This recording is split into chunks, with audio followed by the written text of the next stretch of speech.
Hello again, everyone. Welcome back. In this technical analysis of the stock market video, I call it tug of war. I think the market is at that point where, the bears are trying to get continuation to the downside here after the last couple of months. But I think we're at a kind of a key point here. We're going to find out which way this thing is going to go over the next 5 to 6 weeks. Long term, I'm very bearish. I think we're in a big secular bear market. Short term, we'll see. All right, we're going to start off and take a look at the side-by-side view of the Dow Industrials, the S&P 500, and the Nasdaq 100. I am going to look a little more detail at the Dow Industrials today and IWM, the Russell 2000 ETF.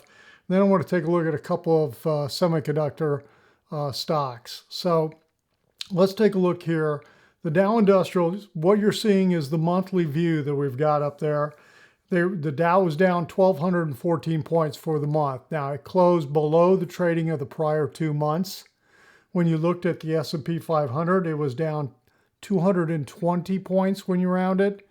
And same as the Dow, closing below the entire trading range of the prior 2 months.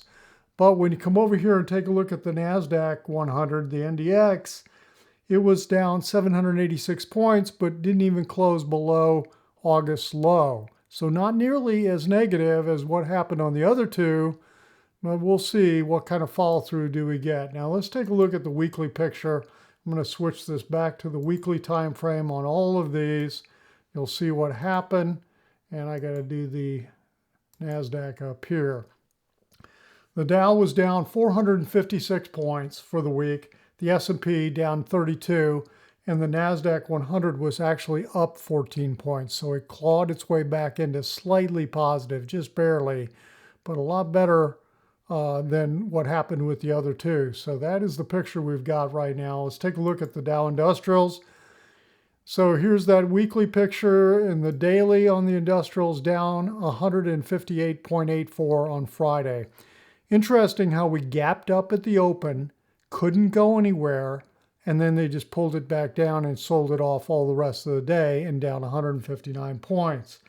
Now, my preferred count that I'm working is this scenario right here that says, yes, we've had, intermediate wave 1 down, expanding leading diagonal pattern, and a zigzag for wave 2 to the upside, and that now we are breaking down in intermediate wave 3. That is the preferred count that I've got because at this point, this is what the market's telling us. The market's telling us that it wants to continue to go to the downside. And, if this continues to unfold as this wave 3 here, Manu wave 3, then, I'm looking for this wave to be down here around 32, 32,390 or so. So we'll see how far it wants to go. Now, again, because we're in intermediate wave 3, these are just the first 5 waves of what? Of minor wave 1. Then we're going to get minor 2, then 3, then 4 and 5 to fill out a 5-wave move for intermediate wave 3. So that's the preferred count that we've got.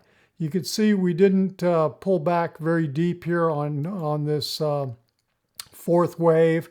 And I'm talking about minuet level. So again, 5 waves within the 3rd Manu wave. It's not very far, but that's okay. We had a deep for wave 2. We may not get a whole lot more, but we haven't also done very well. It hasn't gone very far. So, wave 4 is a lot of times after a sharp wave 2, you can get some sideways gyrations here on wave 4. So we'll see what happens. Now, let's talk about the alternate count. The alternate count is this.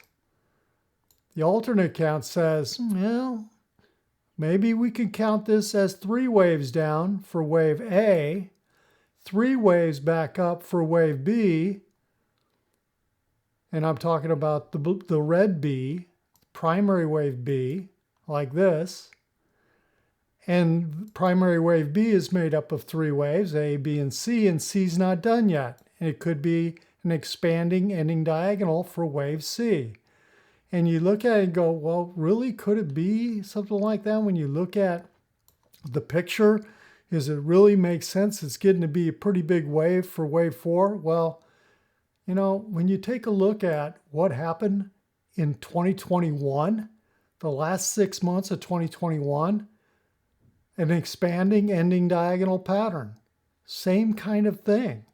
So it's totally possible that this could be underway. But if that's the case, this is going to need to turn and start pushing to the upside. So a couple of things I'm watching in here. If we continue to come down and go below the end of wave 2 by this labeling, okay, then that invalidates this scenario because wave 4 can't go below wave 2 like that, all right? And again, yeah, in an ending diagonal like this, you're going to get overlap between 4 and 1 before somebody leaves me a comment and tries to tell me, oh, 4 is overlapping 1. Well, in an ending diagonal, it does, okay? Just like in a leading diagonal, it does. Okay. Now, the other thing I'm watching is this trend line on the RSI.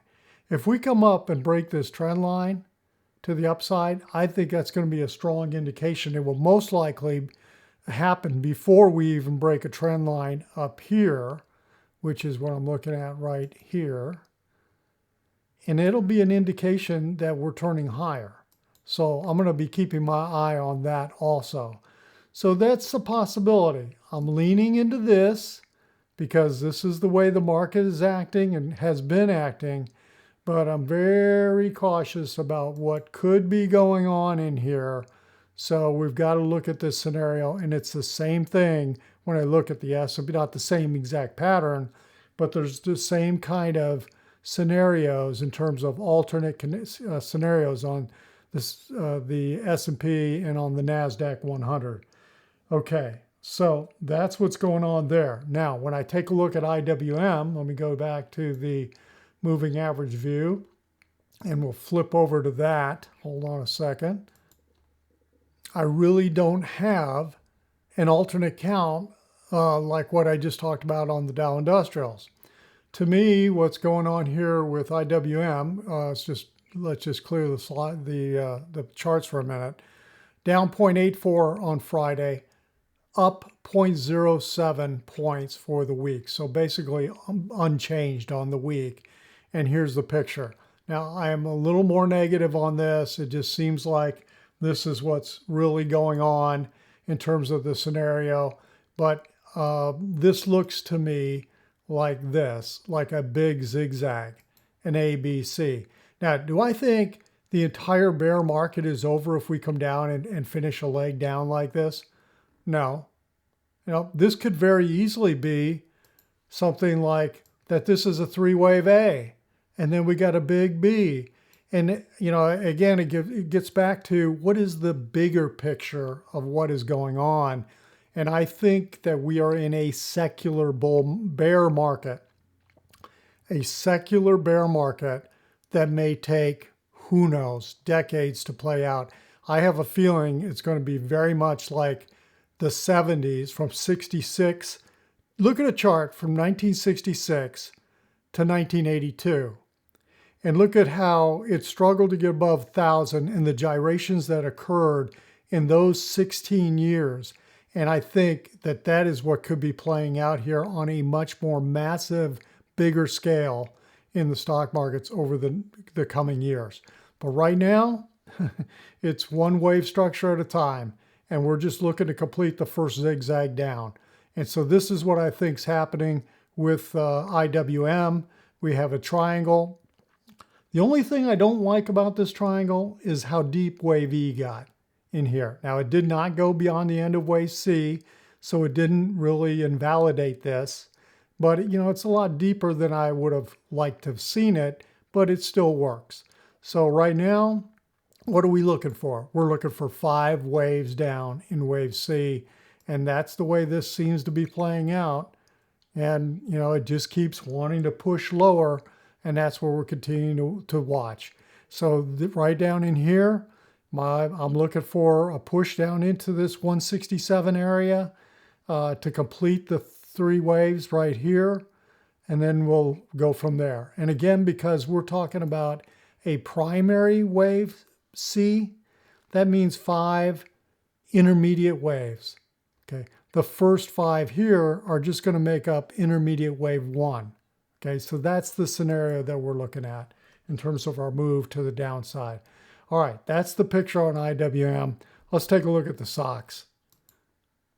Before we get into the stocks, I'm going to just quickly show you something. Here's the ETF dashboard that I go through with my members every weekend, and we talk about where things are, and there's several other sections that we look at. But here's the snapshot that occurred with these 16 sectors up here. You know, this week there were 6 up and 10 down. Last week there were no sectors positive. Everything was negative.